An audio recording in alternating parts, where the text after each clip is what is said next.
Hello guys, हम इस video में बात करेंगे GSTR 1 किस तरीके से रिटर्न्स फाइल किया जाएगा।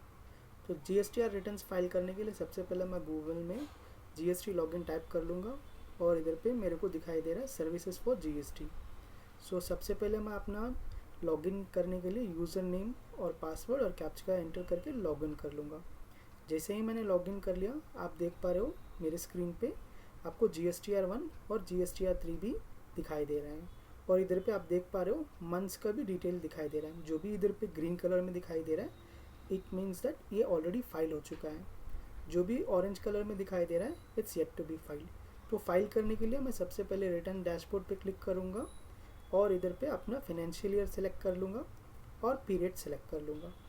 जैसे ही मैंने सेलेक्ट करके सर्च किया तो आप देख पा रहे हो इधर पे 4 कॉलम्स खुल जा रहे हैं, जो कि GSTR 1, GSTR 2A, GSTR 3B and GSTR 2B। तो इसके दो तरीके के कॉलम्स हैं। तो GSTR 1 फाइल करने के लिए प्रिपेयर ऑनलाइन और प्रिपेयर ऑफलाइन। अगर आप कोई सॉफ्टवेयर यूज़ करके अगर आप रिटर्न्स फाइल करना चाहते हैं, जैसे कि फॉर एग्जांपल टैली, तो आप प्रिपेयर ऑफलाइन पे क्लिक कर सकते हैं। अगर आप NBH से या फिर किसी मैन्युअली अगर आपको फाइल करना है तो आपको ऑनलाइन पे क्लिक करने के बाद आपको ये स्क्रीन दिखाई दे देगी। तो आई विल एक्सप्लेन यू सारे चीज़ें, इधर पे कॉलम जितने भी हैं मैं आपको एक्सप्लेन कर दूंगा। अगर आप डायरेक्टली रिटर्न फाइल नील फाइल करना चाहते हो तो फाइल नील GSTR 1 पे क्लिक करोगे तो GSTR 1 का रिटर्न आपको डायरेक्ट नील रिटर्न फाइल करने के लिए ये स्क्रीन हट जाएगी। तो अगर आपने ये ऑप्शन पे अनटिक किया तो आपको ये सारे कॉलम्स दिखाई दे देंगे। तो आप देख पा रहे हो इधर पे कॉलम्स जैसे कि दिखाई दे रहा है B2B, B2C लार्ज इन्वॉइसेस। तो मैं आपको बता देता हूँ B2B इन्वॉइसेस मतलब बिजनेस टू बिजनेस, जो भी आपने रजिस्टर्ड ट्रांजेक्शन्स किए हैं वो सारे आपको इन्वॉइसेस ये इस कॉलम में अपलोड करना होगा। अगर B2C लार्ज इन्वॉइसेस अगर आप पे जाओगे तो इधर पे आपको सारे कॉलम्स का इन्वॉइस नहीं, जिस भी अगर आपने कंज्यूमर से डील किया है हु इज़ अनरजिस्टर्ड, उसका इन्वॉइस वैल्यू अगर 2,50,000 के ऊपर जा रहा है and it's a interstate transaction. I repeat, कोई भी इन्वॉइस वैल्यू 2.5 लाख के ऊपर जा रहा है, एक ही इन्वॉइस अमाउंट, और ये इंटरस्टेट ट्रांजेक्शन होगा तभी जाके B2C लार्ज इन्वॉइसेस में जाएगा। अपार्ट फ्रॉम दैट अगर कोई भी इन्वॉइस अगर B2C बिजनेस टू कंज्यूमर के साथ या अनरजिस्टर्ड डीलर के साथ होगा वो आपको लेस देन 2,50,000 रहेगा, तो वो आपको B2C कॉलम अदर्स में जाएगा। इसी तरीके से अगर आपने कोई एक्सपोर्ट्स किया है तो आपको एक्सपोर्ट्स कॉलम में इन्वाइट कर अपलोड करना पड़ेगा। नील रेटेड कॉलम है तो नील रेटेड में करना पड़ेगा। एज यू आर अवेयर, अगर कोई आपने डेबिट नोट क्रेडिट नोट करेंगे, लाइक अगर रजिस्टर्ड डीलर से अगर आपने जो भी इन्वॉइस किया है उसके अगेंस्ट कोई भी आपको रिटर्न्स आता है तो you have to fill under debit note and credit note registered column. अगर उसी तरीके से अगर आपको अनरजिस्टर्ड B2C से अगर आपको कोई रिटर्न्स आते हैं, इट माइट बी लार्ज और B2C अदर्स कॉलम का, तो आपको credit note debit note unregistered column में फिल करोगे। तो इधर पे और दो कॉलम्स हैं, जैसे कि फॉर एग्जांपल आप देख सकते हो tax liability for advance receive. अगर किसी का आपने एडवांस रिसीव किया है और उस पर आपने टैक्स रिसीव किया है तो आप इस पर फाइल कर सकते हैं, एंड उसका एडजस्टमेंट कुछ सेट ऑफ किया है तो आप इस कॉलम में अपलोड कर सकते हैं। HSN समरी मैंडेटरी नहीं है। अगर आपको HSN समरी अपलोड करना है, ये HSN समरी अगर आपका 2.5 करोड़ के ऊपर रहेगा तभी आप अप्लीकेबल रहोगे, तो otherwise it's not applicability.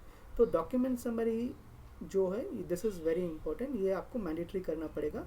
Document summary में आपको टोटल डॉक्यूमेंट्स आपको दिखाना पड़ेगा। लाइक फॉर एग्जांपल अगर आपने B2B 5 इन्वॉइसेस फाइल किया है तो आपको 5 इधर पे डॉक्यूमेंट्स इशू में दिखाना पड़ेगा।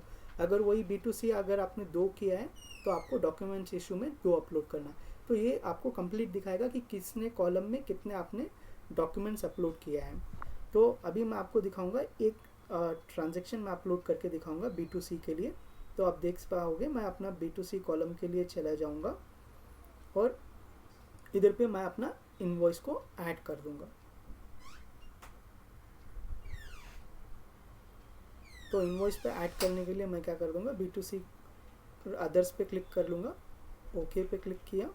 तो अभी इधर पे मेरे को आप देख पाओगे स्क्रीन इधर पे आ रही है कि it is for not for debit note or credit note, unregistered and less than 2.5 lakh, whether it might be within a state और आउट ऑफ द स्टेट। तो अभी मैं इधर पे क्लिक कर लूँगा तो आप देख पाओगे इधर पे ऑप्शन दिखाई दे रहा है ऐड रिकॉर्ड। इस पे मैंने क्लिक कर लिया और इधर पे मैंने अपना डिटेल्स फिल कर दूँगा, जैसे कि जो भी अपना स्टेट है उस स्टेट का डिटेल्स मैं सेलेक्ट कर लूँगा, टैक्सेबल वैल्यू एंटर कर लूँगा। टैक्सेबल वैल्यू एंटर करने के लिए मैं अपना इन्वॉइस को रेफ़र कर लूँगा, जो भी मेरा इन्वॉइस है वो इन्वॉइस को ओपन करके मैं अपना देख सकता हूँ मेरा टोटल इन्वॉइस वैल्यू 1,14,050 रुपीज़ है और मेरा टैक्स अमाउंट है 2529। तो आप देख पाओगे मेरा टैक्स अमाउंट और इन्वॉइस वैल्यू दोनों मिला के 16,580 हो चुका है। अभी मैं इसको दोनों को एंटर कर दूंगा। सो टैक्सेबल वैल्यू में मेरे को टोटल वैल्यू स्पेसिफाई करना है, टैक्सेबल वैल्यू, उस पर अभी मेरे को कौन सा टैक्स लग रहा है वो आपको इधर पे सेलेक्ट करना है। अगर इंटरस्टेट लगा है तो इंटरस्टेट सेलेक्ट कर सकते हो, अदरवाइज आप इंट्रा स्टेट भी सिलेक्ट कर सकते हो। और टैक्स रेट मैंने स्पेसिफाई कर दिया। टैक्स रेट स्पेसिफाई करने के बाद मैं अपना टैक्स वैल्यू इधर पे स्पेसिफाई कर दूंगा। एज अभी मेरा इंटरस्टेट है तो मेरा IGST लगेगा और मैं उसको सेव कर दूंगा। जैसे ही मैंने सेव कर दिया आप देख पाओगे मेरा इन्वॉइस का रिकॉर्ड इधर पे दिखाई देगा और total taxable value with total taxable amount. अगर मेरे को और एडिशनली ऐड करना है तो I can add the record by clicking on add record. अगर इसको कुछ मॉडिफिकेशन करना है तो एक्शन टैब में मॉडिफाई भी कर सकते हैं और डिलीट भी कर सकते हैं। तो अभी इसको आप देख सकते हो कि मैं इस पर बैक पे क्लिक करके चला जाऊंगा और देखोगे मेरा डॉक्यूमेंट्स इशूड स्टिल 0 दिखाई दे रहा है। अभी डॉक्यूमेंट इशूड के कॉलम पे जाऊंगा और मैं डॉक्यूमेंट इशू कितने किए हैं वो आपको इधर पे अपलोड कर दूंगा। तो अभी मैं इस पर क्लिक करने के बाद मैं क्या करूँगा, जिस कॉलम में मेरा आउटवर्ड सप्लाई था तो मैं आउटवर्ड सप्लाई में डाल दूंगा। अगर मेरा इनवर्ड्स रहेगा तो इनवर्ड्स के अनरजिस्टर्ड डीलर, जो भी कॉलम का आपका ट्रांजैक्शन है उस कॉलम का आप ट्रांजैक्शन इधर पे कर लोगे, अपना डिटेल्स इनवॉइस का डाल दोगे और टोटल नंबर ऑफ कितने आपने अपलोड किया है, इनवॉइस नंबर कितने कैंसिल्ड है, कितने आपने जनरेट किया, और पूरा फिल करके इधर पे ऐड कर दोगे और सेव कर दोगे। जैसे ही आपने सेव किया तो रिफ़्रेश होने के लिए 30 सेकेंड्स लेगा।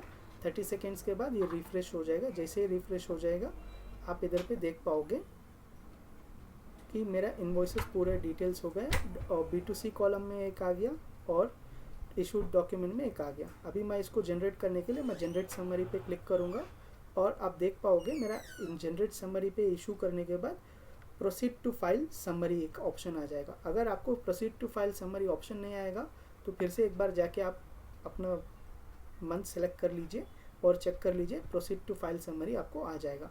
जैसे ही आपको प्रोसीड टू फाइल समरी आ जाएगा आप देख पाओगे सारा इन्फॉर्मेशन इन्वॉइस का जितना भी आपने फीड किया इधर पे आ जाएगा। Invoice value with tax amount वो आप चेक करने के बाद फाइल GST रिटर्न कर लेना और इधर पे अपना जो नाम दिखाई दे रहा है, जिस पर्सन ने आप फाइल करेगा रिटर्न्स, वो आपको इधर पे नाम सेलेक्ट कर लेना। और फाइल विद DSC एक ऑप्शन आएगा और फाइल विद EVC एक ऑप्शन आएगा। फाइल विद DSC मतलब आपका एक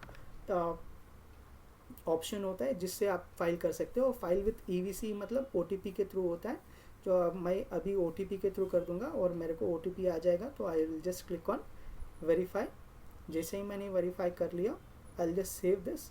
सेव करने के बाद आप देखोगे मैं फिर से एक बार बैक क्लिक करके एक बार जाओ के चेक करूँगा मेरा मंथ सेलेक्ट करके और आप देख पाओगे मेरा रिटर्न्स फाइल हो चुका है सक्सेसफुली। तो ऑलवेज रिमेंबर, जो भी आप रिटर्न्स फाइल करोगे अगर आपने टाइमली फाइल नहीं किया before 11th of any succeeding month आपको पेनल्टी पे करना पड़ेगा। तो अगर GSTR 3B रिटर्न्स फाइल करना है तो आप monthly GSTR 3B returns column में क्लिक करके आप GSTR 3B रिटर्न्स फाइल कर सकते हैं। Thank you.